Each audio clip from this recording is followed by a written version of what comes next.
Magandang araw mga coin collector. Heto nga po sa wakas ay meron na naman tayong nabili na rare at hard to find coin na 1 peso NGC coin.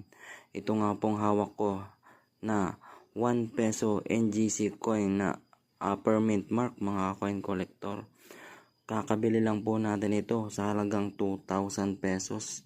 Ito nga po ay nabili natin sa isa nating solid na follower na taga Marikina mga coin collector. Ngayong araw lang to, kakukuha ko pa lang. Ito nga po ay nabili natin sa halagang 2,000 pesos. Kung makikita nyo po siya, hindi na masyadong kagandahan ang kanyang quality. Pero yung kanyang taon po at ang kanyang mint mark ay napaka-rare po talaga.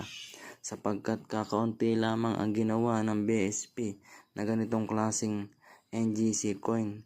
Ayan po, kung makikita nyo po yung mint mark niyan,